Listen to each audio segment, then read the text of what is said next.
Привет, меня зовут Митя Савелов, а в студии у нас Саша Бабкина, руководитель проекта «Добро Mail.ru». Привет. Привет. Я очень рад, что ты нашла время прийти. Спасибо. Слушай, расскажи немножко о проекте, потому что он довольно известный, но очень хочется понять, как он действительно работает, как люди могут к нему подключиться. Проект на самом деле очень простой. Простой прежде всего для пользователя, потому что поддержать любой проект на Добре — это буквально пара кликов.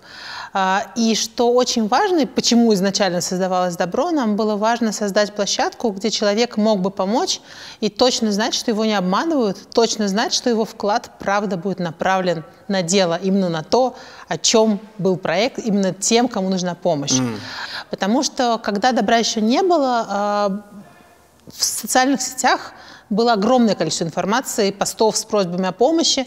Они все выглядели достаточно жутко, они были все с красным шрифтом, с ужасными фотографиями. Они манипулировали человеком, который видел этот пост, они требовали незамедлительной реакции. Там были угрозы и шантаж: откажись от чашки кофе, вместо этого отдай деньги детям. Ну, то есть человек, мне кажется, который сталкивался с таким объявлением, был максимально несчастным. Он делал пожертвования от какой-то печали, тоски, безысходности и был жертвой вообще этой ситуации, по большому счету. И это происходило с ним часто. Мне кажется, что благотворительность должна быть совершенно другой. И на Добре она совершенно точно другая, потому что мы не пытаемся человека разжалобить, заставить, вынудить к тому, чтобы он что-то сделал хорошее. Мы рассказываем истории самые разные. Мы рассказываем истории о детях и о взрослых, о животных, о больших системных интересных проектах. И мы рассказываем о том, что обычный человек, который пришел, у которого нет миллионов, может быть, у которого нет каких-то огромных ресурсов, как он может эту ситуацию починить, поменять, пофиксить. Смотри, то есть когда я захожу на сайт dobro.mail.ru, я вижу все вот эти фандрайзинговые кампании. Да. И вот ты говорила про проверку, что вот это вот как раз безопасная среда. То есть как вы это делаете? То есть у вас есть какое-то количество фондов, да, или как? У нас сейчас 146 благотворительных организаций, и каждая из них прошла самую жесткую в некоммерческом секторе проверку. Она состоит из 3 ступеней. Это проверка репутации. Кажется, что это довольно такое сложное слово, непонятно, как проверить репутацию. На самом деле мы узнаем о благотворительной организации информацию, которая есть внутри некоммерческого сектора, но которая может не попадать наружу. Если были какие-то скандалы, сложные ситуации, невыполненные обещания, партнеры, которых подвела эта организация. Или, например, если организация, которая хочет попасть на Добро, занимается какой-то темой, сбором средств на что-то, но при этом она вообще не взаимодействует с другими организациями, которые тоже темой занимаются. И, например, она работает в регионе и не общается с подобными организациями из Москвы. Это означает, что она не очень хочет развиваться, не на самом передовом уровне развития находится, и, возможно, она использует те методы, в том числе и лечения, и реабилитации, от которых более продвинутые коллеги из некоммерческого сектора уже отказались. Дальше есть проверка службы безопасности Mail.ru Group. Проект создан компанией Mail.ru Group. Мы, к счастью, можем задействовать эти ресурсы. Это довольно серьезная история, и на этом этапе тоже есть отказы. И третий этап уже юридическая проверка и заключение договора. Но на самом деле это еще не все. Вот этим отбором не заканчиваются наша подробная, тщательная работа над проектами, потому что по завершении абсолютно каждого проекта на Добре фонд обязан опубликовать финансовый отчет. Это не картинка и новость про то, что поменялось и что произошло, и посмотрите, как здорово. Это финансовые документы, которые подтверждают оплату. Это довольно серьезно. И для многих организаций такая отчетность, им кажется, может быть, даже избыточной в какой-то степени, но мы понимаем, что в России, в принципе, уровень доверия благотворительным организациям достаточно низкий. И для того, чтобы с этим стереотипом работать и растить доверие благотворительным организациям, мы должны быть максимально прозрачными, и того же требуем от наших партнеров. Слушай, а вот ты сейчас сказал, что доверие низкое в общем. А почему низкое? Почему сложилась такая ситуация? А на самом деле, ну, история достаточно длинная. Россия, конечно, отличается от других, ну, от многих других стран, где благотворительность просто в крови, где если ты не участвуешь в волонтерстве или благотворительности, ты какой-то, наверное, странный товарищ. У нас это совсем не так. И, ну, с одной стороны, были традиции меценатства, да, когда-то, но это, опять же, про людей, у которых был определенный уровень финансового достатка, да, но для обычных людей это было не совсем так. И это была, ну, церковная благотворительность, да, это совершенно другой вообще пласт культуры. А с другой стороны, очень много было именно мошеннических, непрозрачных историй, связанных с благотворительностью вот, не так давно, на самом деле, лет 5 назад, 6 назад. И скандалы были тоже. И понятно, что особенно в СМИ это на самом деле сложно с этим бороться, потому что о скандалах в благотворительности пишут гораздо охотнее, чем о тех потрясающих результатах, которые благотворительные организации добиваются вместе с обычными людьми. Поэтому в информационном поле не так много хорошего по-настоящему, по-прежнему. А это значит, что обычный человек, который в это не погружен, не вовлечен, у него есть масса вопросов, почему надо помогать через благотворительные организации. Может быть, лучше лично в руки передать деньги кому-то. Вот я вижу человека на улице, он просит денег, наверное, ему нужно, вот я, наверное, ему помогу. Мы как раз, наша особенность, наверное, в том, что мы не просто помогаем фондам собирать деньги на решение каких-то проблем частных или системных. Наша задача — менять восприятие благотворительности у обычных людей. Мы делаем это самыми разными способами. Ну, мы знакомим с благотворительными организациями, с этими людьми, чтобы они были в представлении наших пользователей не просто какими-то институциями странными, ненужными, какими-то посредниками, а чтобы наши люди видели людей, да, которые стоят за благотворительными организациями, живых, классных, умных, настоящих. Это совершенно меняет многие вещи. Мы рассказываем о том, почему нельзя помогать наличными на улице. Никогда. Ни в переходах, ни в электричках, ни в метро. Почему? Ну, во-первых, как правило, люди, которые просят денег на улице или в метро, или в переходах, они жертвы огромной системы, ну, мафии, по большому счету, которая вот это муссирует это рабство, на самом деле, вот этот труд людей, которые находятся в сложной жизненной ситуации. Деньги, которые люди отдают вот таким образом, они, как правило, не идут тому человеку, который вроде бы находится в сложной ситуации. То есть там львиная доля денег, она просто идет организатором, да, этой системы. Этот человек не может выбраться из этой системы. То есть он заложник фактически. И давая деньги вот таким людям, мы поощряем вот эту систему. Это просто на самом деле ужасно.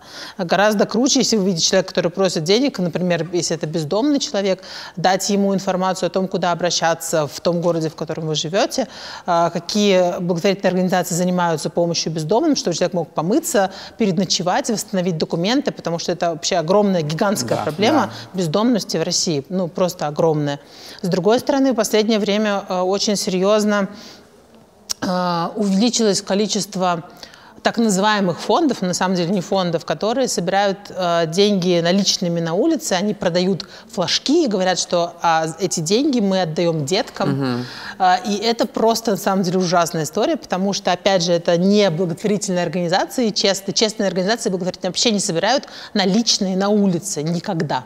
Никто из них. Это практика... В смысле, это касается России или это, в принципе, да, это российская практика, и есть благотворительное собрание «Все вместе» и движение «Все вместе против мошенников». Они инициировали такую петицию фактически тоже, да, к которой присоединилось огромное количество организаций благотворительных по всей России, которые таким образом, объединившись, борются с вот этими людьми, потому что люди, собирающие наличные на улице, они никак не отчитываются фактически о том, сколько было денег собрано.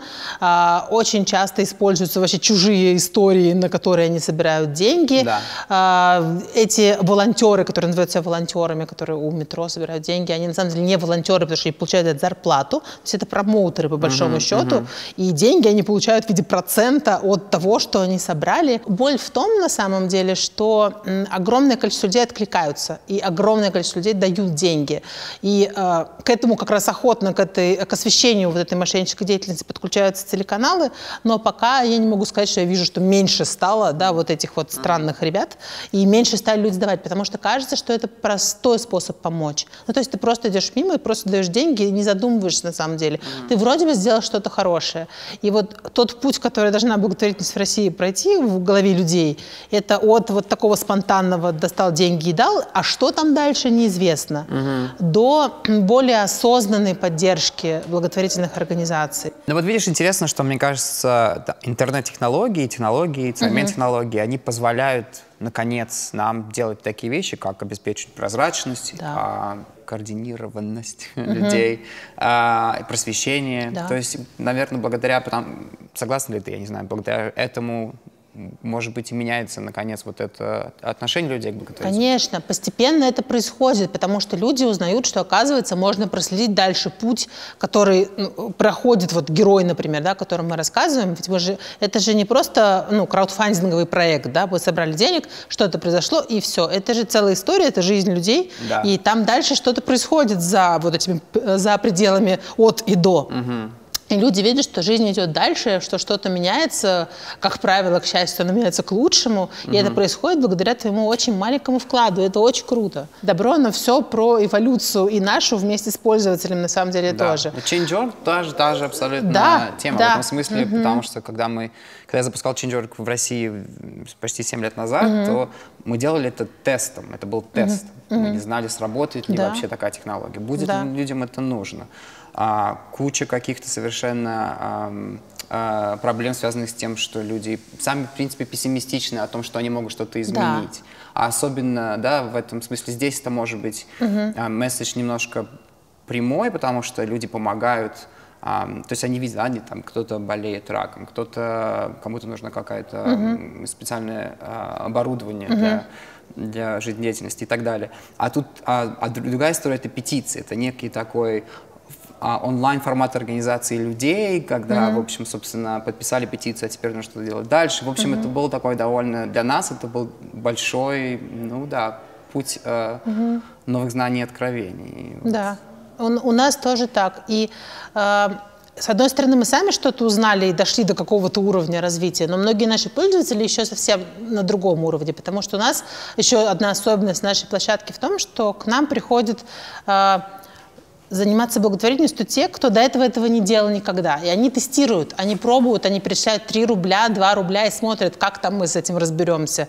Они очень так недоверчиво сначала это делают. И опять же, мы понимаем, что есть направления помощи и благотворительности, которые достаточно серьезно уже укоренились в голове людей. Помощь детям, например. Да? Не надо объяснять, почему малышу нужно оплатить лекарство или операцию.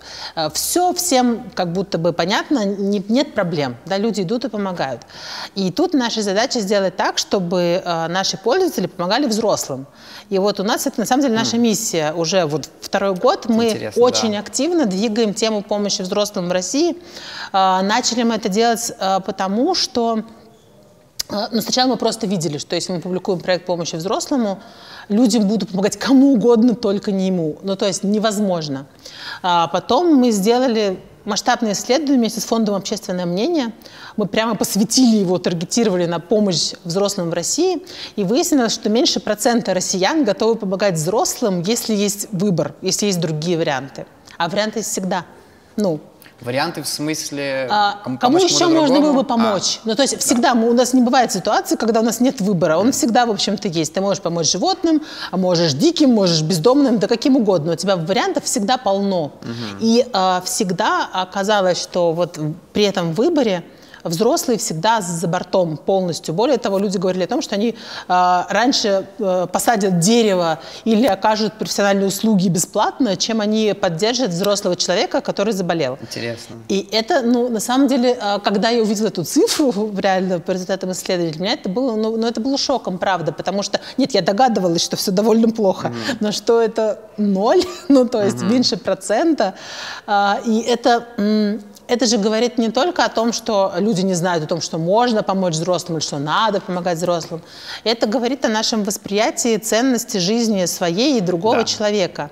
Это же гораздо глубже, это же и про гражданское такое самосознание, и про понимание просто ценности жизни любой человеческой. Но знаешь, что интересно, вот если переводить это на мою работу в Change.org, интересно, что мы, не скажу, что мы такого заметили там, потому что мы заметили немножко другое. Мы заметили, что личные истории людей — это самый вот главный мотиватор и двигатель любых перемен. Да, и у вас это, кстати, всегда. Да, конечно. История. И в этом смысле тогда, чем яснее, чем понятнее эта история, тем более расположены люди к тому, чтобы поддерживать. Тут вопрос, конечно, другой. Мы говорим, с одной стороны, про деньги, с другой стороны, мы говорим про эмпатию, подписи, сочувствие, и некое это, общее желание, проявление желания помочь как-то. Да. Но мне кажется, что то, что у вас есть такие истории, это тоже растит людей, вообще их восприятие этой темы, потому что поддержка бывает нужна не только деньгами. И вот мы начали эту тему двигать вместе с благотворительными фондами, и мы ее сдвинули, на самом деле, очень серьезно и с точки зрения фандрайзинга, и даже фандрайзинга не только у нас, но и у самих фондов, с которыми мы это вместе делали. Фонд «Живой», фонд борьбы с лейкемией, фонд «Орби» и другие организации, они почувствовали гораздо большую поддержку от людей. За 2017 год количество людей на Добре, которые начали поддерживать взрослых, вдвое увеличилось. То есть это мы же отслеживаем тех людей, которые поддерживают разные проекты, но не поддерживали никогда до этого взрослых. Хороший пример, вот как раз тому, чего ты говоришь. Была такая петиция Антона Туликова, слепого. Он слепой молодой человек, он всю жизнь, собственно, практически сидит дома, да, он особенно никуда не выходит, он не может делать это самостоятельно. Единственный способ для него каким-то образом знакомиться с миром, узнавать про мир и общаться, и находить новых друзей — это социальные сети. При этом ВКонтакте не был адаптирован для незрячих людей. И он создал свою петицию. И вот тогда встал, я помню, когда мы разговаривали с ним, уже, по-моему, журналисты разговаривали с ним, и, собственно, стал вопрос, как эту историю рассказать. Можно ли ее рассказывать о количественном показателе, столько-то незрячих людей, вот они в такой примерной ситуации, а он рассказал это с точки зрения того, что вы не можете представить себе, как это сидеть на одном стуле, всю часами, и иметь только одну возможность общаться с людьми — это через интернет, и знакомиться. При этом ты не можешь пользоваться ВКонтакте. Единственной, самой популярной сети, единственной, для которой вот он хотел зарегистрироваться. Вот. И эта история помогла людям понять проблему, прочувствовав ее. Они до сих пор не знают, сколько, может быть, незрячих людей есть в России, но при этом они знают, есть вот этот Антон Туликов, который, кстати, успешно добился того, что ВКонтакте, да. Но это как раз к тому, что вот это знакомство, произошло знакомство огромной группы людей, там, по-моему, сколько у него было, может быть, 100 тысяч подписей, конкретно с Антоном. А заодно с той проблемой, которую он пытается решить не только для себя. Да. Это очень круто. Да. Это очень Слушай, Саша, вопрос еще. Если человек оказался в ситуации, допустим, взрослый или ребенок у тебя, у какой-то семьи, которому вот так срочно нужно собрать деньги на лечение, это довольно очень частая история. Что делать с этим человеком? Какие советы ты можешь дать? Куда идти? Как выстраивать весь этот процесс фандрайзинга? У нас есть инструмент, который мы запустили осенью. И он специально создан для того, чтобы помочь решить именно эту проблему. Он называется «Маяк». Он находится внутри Добра по ссылке добро.mail.ru/SOS. Это фактически навигатор, который позволяет по проблеме, которую нужно решить, или по диагнозу, найти те благотворительные организации, которые решают именно эту задачу. И путь заканчивается тем, что ты видишь фонды, которые помогают в том или ином случае, кнопка «Мне нужна помощь», которая ведет на страницу сайта фонда, где описано, как именно обратиться к нему за помощью, какие документы нужны, какая процедура и что делать. Это очень важная, на самом деле, история для меня, и она, на самом деле, работает не только для людей, которым нужна помощь, но и для тех людей, которые пользуются соцсетями и видят просьбу о помощи у себя в ленте. Потому что, если ты видишь просьбу о помощи от незнакомого человека, от вообще незнакомого, самая плохая история — это просто сразу кинуть денег, не разбирая, потому что это то же самое, как идти мимо мошенников, кстати, у метро. Кстати, всегда к моему следующему вопросу. Что, вот, видишь, я как чувствовала, да.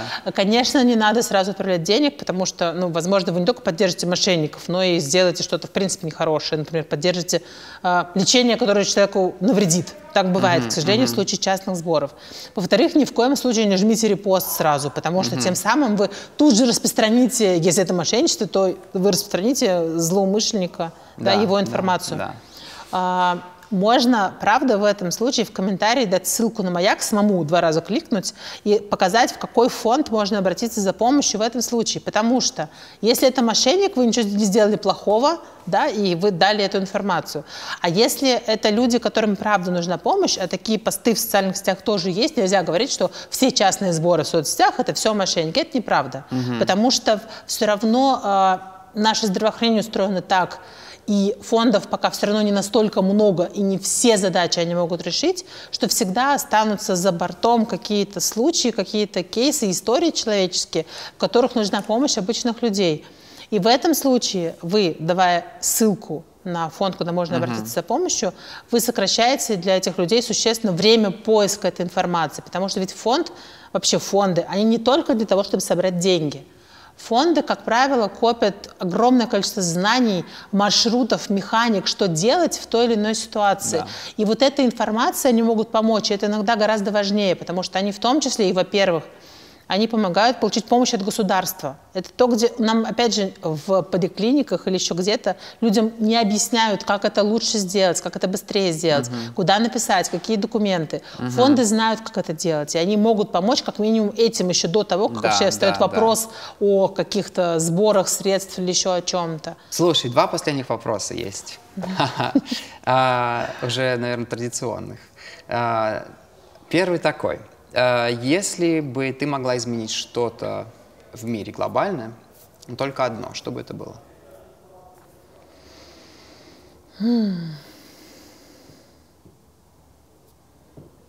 Очень сложно, столько соблазнов поменять что-нибудь такое. Мне кажется, я бы сделала так, чтобы люди были внимательны друг к другу. Вот если бы можно было какой-то кнопкой это включить.